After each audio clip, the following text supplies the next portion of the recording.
Salam alaikum, Zulfillaoun, bonjour. Curieusement, au moment où l'opposition entre, plus qu'elle ne l'était déjà, en léthargie, qu'elle tourne en rond, qu'elle montre toute l'étendue de son absence dans le cours de l'histoire, de sa trop faible influence sur la rue et les événements, au moment où la presse adopte un profil très bas, pour le moins qu'on puisse dire, presque timoré, au point où elle semble attendre qu'on lui dicte ce qu'elle peut dire ou non, quand, à l'instar de certains médias, elle fait dans la résonance zélée. Ses rédactions et les salons politiques bruissent des infos les plus folles. Il se passe des choses très importantes, vraisemblablement, voire graves, annonciatrices de grands bouleversements. Ça s'agite très sérieusement dans le sérail, particulièrement dans le premier cercle du pouvoir.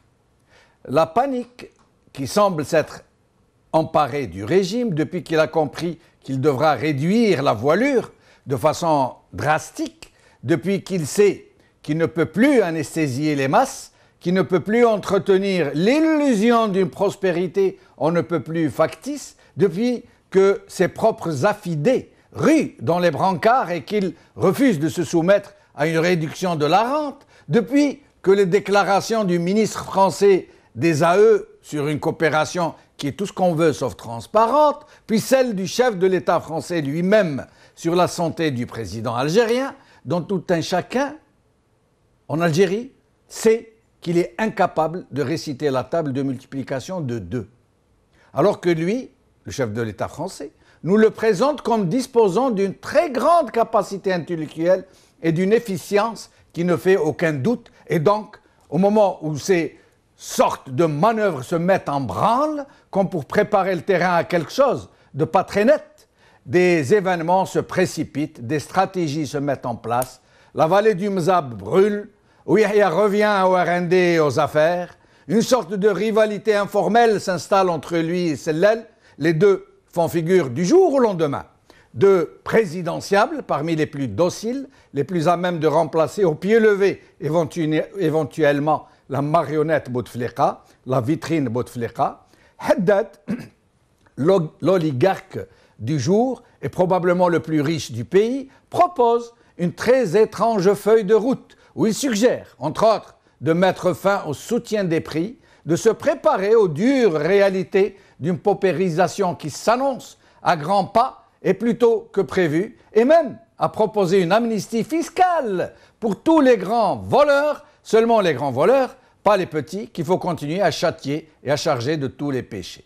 Au même moment, comme par le plus grand des hasards, la violence terroriste flambe, faisant de nombreux morts parmi les militaires algériens, des morts dont on nous cache le nombre, des tragédies qui ne sont même pas commentées par les chefs de l'armée, encore moins par le président de la République.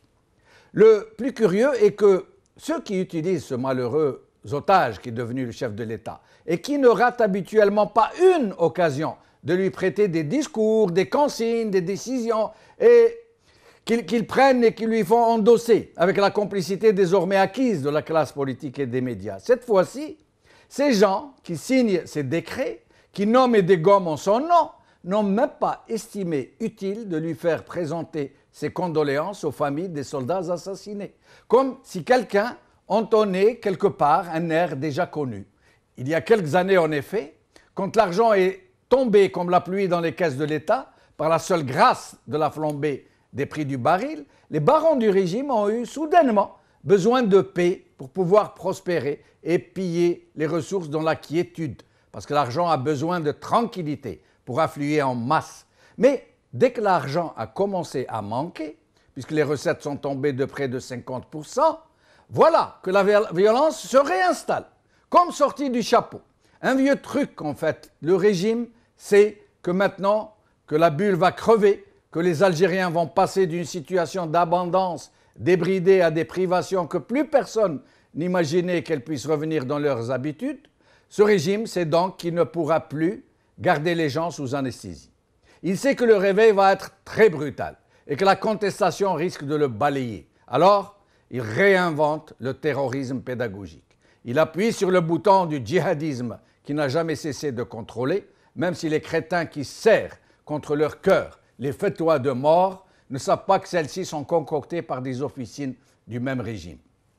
Le terrorisme va servir au régime à faire peur aux Algériens, à leur montrer qu'ils risquent de replonger dans l'horreur de la décennie rouge s'ils osent seulement envisager la moindre saute d'humeur. Et là, en l'occurrence, il va leur dire « ou c'est moi, ou c'est la Syrie, ou c'est moi, ou c'est Daesh ». Un Daesh qui, curieusement, commence à se manifester ici et là et même à susciter des vocations, des ralliements.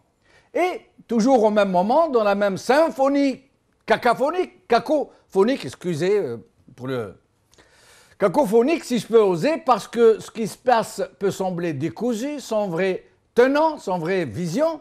Une action d'envergure s'est pourtant ébranlée, où chacun des événements, des déclarations, voire même des incidents que j'ai cités, a sa place, avec une précision étonnante, où la déclaration de François Hollande côtoie le limogeage de Ben Younes, où celui des généraux, encore trop proches du DRS, tutoie les attaques dites djihadistes, où la recomposition non encore annoncée du FLN prépare un réaménagement des clientèles périphériques, où la sortie de Ali Haddad se décline aux comptines du FMI qui ne vont pas tarder à nous être chantées, où chaque fausse note est une note d'une partition composée par musiciens talentueux de l'autre côté, un ingrédient d'un remède de cheval concocté par les labos de là-bas, dans ce qui est en train de se produire sous nos yeux, et surtout à notre insu, il n'y a aucun hasard. Les grandes manœuvres ont bel et bien commencé. Aujourd'hui. TSA. Changement dans l'armée. Bouteflika verrouille à tous les étages. Par Achira M'amri. Jeune Afrique. Algérie, changement à la tête de 3 importants postes de sécurité. L'Huffington Post. Après Belkhadem, Ben Younes ou les servitudes de l'animation politique dans une Algérie bloquée. Par Saïd Jafar. Le régime vient donc de procéder à des limogeages, à des dégommages, à des nouvelles nominations. Il vient de limoger pas moins de 3 généraux-majors, parmi les plus importants, et un ministre qui était pourtant un fidèle parmi les fidèles du clan Bouteflika, et néanmoins très très ami avec l'homme clé de tout le régime, l'homme clé de voûte, si je peux dire, Saïd Bouteflika. On va écouter sa dernière déclaration. Les Algériens ont passé le ramadan dans la quiétude, dans la sérénité. Tout était disponible à des prix totalement abordables. Ces fameuses licences d'importation et d'exportation, pour lesquelles il y a eu beaucoup de débats, pour lesquelles il y aura encore du débat. C'est des licences aussi qui vont très certainement toucher des intérêts qui sont importants. Mais moi, je m'étais engagé et je me suis même prêt à prendre l'engagement que mon ami Berti se poursuivra. Elles vont se faire dans la transparence la plus totale. Aujourd'hui, pour parler de cette situation, nous recevrons, par ordre alphabétique, professeur Belaïd Abban, professeur de médecine et néanmoins politologue, Soufiane Gilali, président de Gil Jadid, et Sami Ziri, documentaliste. Professeur Belaïd Abban, merci d'avoir accepté notre invitation. Merci beaucoup, Jamal. Merci. Pour votre invitation. Merci. Alors, si nous commencions par parler du limogeage de Ben Younes, puisque le mot a été lâché, on parle de limogeage. Oui. Ce limogeage ne nous intéresse que dans la mesure où ça traduit un peu les mœurs politiques du système algérien. C'est-à-dire l'opacité et puis l'utilisation de la ruse et des réactions violentes chaque fois qu'il y a un manque de docilité ou chaque fois qu'il y a de la suspicion. Amara Ben Younes, c'est quelqu'un que je connais bien, c'est un homme intelligent qui s'est formé politiquement, Mais personnellement, je crois qu'il a fait une erreur, une très grande erreur. Même, je pourrais même dire deux erreurs. La première, c'est qu'il a cru qu'il était ministre dans un système qui avait un fonctionnement institutionnel. C'est-à-dire que les choses se faisaient dans la transparence. Et comme vous dites là-bas, chez vous en Angleterre, il a été un peu overconfident. Il a eu un excès de confiance en soi. Et donc, il n'a pas imaginé un seul jour qu'il pouvait être démis de ses fonctions. Et là, malheureusement, il va retomber de très haut. Moi, je n'ai pas l'habitude de tirer sur les ambulances, comme on dit, donc je peux simplement dire qu'il a été victime des pratiques de système qui loin de traduire la stabilité qu'on a essayé de nous vendre, au contraire, c'est la pire des instabilités, puisque personne ne sait de quoi demain sera fait dans le gouvernement actuel. Mais Belaïd, une question d'importance que tout le monde se pose. D'habitude, il est dans les mœurs de ce régime, c'est pas la première fois qu'il dégomme des gens qu'il limoge, mais d'habitude il use de certains vocables comme mise en réserve de la République, appelé à d'autres fonctions. Pourquoi là, en l'occurrence, les médias ont reçu, j'allais dire, l'injonction de prononcer le mot limogé? Pourquoi? Parce qu'il y a probablement eu faute. On sait de toutes les façons qu'officiellement il y a eu faute parce que le ministre du Commerce n'a pas su réagir par rapport à des choses qui se sont passées à Tizi Ouzou, notamment l'incendie du marché de Tizi Ouzou. Et Amara Ben Younes ne s'est pas comporté en ministre de la République. D'abord, il a parlé d'anarchie, ce que les commerçants de Tizi Ouzou ont refusé catégoriquement. Deuxièmement, un ministre doit pouvoir prendre ses responsabilités. Amara Ben Younes, il a dit « Moi, je ne peux rien faire pour vous, il faut aller voir le Wali ». Et ça, à mon avis, c'est les choses objectives. Maintenant, il y a sans doute autre chose, parce que les cartes se sont redistribuées, que le régime arrive, j'allais dire, au bout du rouleau, et que chacun essaie très probablement de se replacer. Est-ce que Amara Ben Younes a essayé de se replacer? Il est fort possible. Et le système ne pardonne pas à quelqu'un qui l'a adoubé de changer de parrain. Il y a probablement de cela également. Je voudrais revenir sur une deuxième chose. Amara Ben Younes, cette overconfidence, cet excès de confiance qu'on a senti chez lui, était tel qu'il a commis une deuxième erreur. Il a oublié que le pouvoir, la source du pouvoir, c'est le peuple. Et Amara a fait une erreur pendant la campagne électorale, que beaucoup de gens ne lui ont pas pardonné, c'est d'insulter les électeurs potentiels, même s'ils ne sont pas, j'allais dire, des partisans de Bouteflika. Rappelez-vous de cette fameuse formule qui a d'ailleurs fait Flores et qui lui a été même vertement reproché par ceux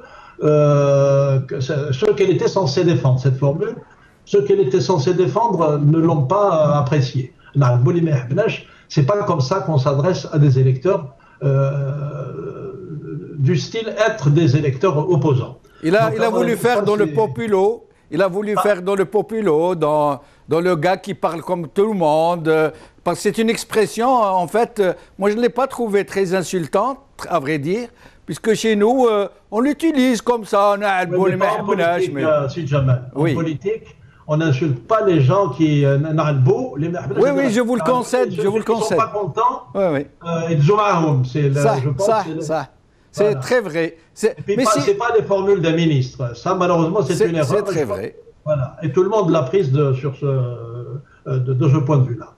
Restez avec nous, professeur Belaïd. Je reviens à vous dans un instant. Je vais faire un petit tour de table. Sofiane Gilali, vous êtes avec nous en Skype, vous aussi? Absolument. Bonjour, merci d'avoir accepté notre invitation. C'est moi qui vous remercie. Bonjour à vous, aux téléspectateurs et à vos honorables invités avec lesquels j'espère qu'on va partager pas mal d'idées. C'est très bien. Je compte surtout sur vous trois pour vous passer de moi, pour engager un peu une discussion entre vous, vous poser des questions, revenir l'un vers l'autre. On essaye de... Vous savez, c'est très dangereux de vouloir se passer du chef, parce que juste après, on peut avoir le retour de bâton. Donc, merci. On ne se passera pas de vous, M. Djamaldine. Merci pour le chef, merci, je suis flatté.